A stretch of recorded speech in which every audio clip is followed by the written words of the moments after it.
What's Okay lang, that? magpahinga ka muna. Oh my God, this is a Mamaya nice ka pa- couch. Mamaya ka pa daw sa I sayaw. love this. Hi everyone, good afternoon.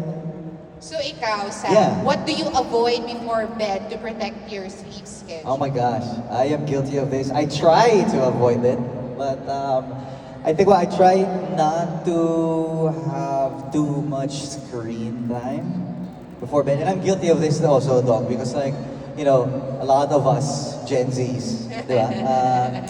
We get stuck doom scrolling, right? Or we binge watch Netflix.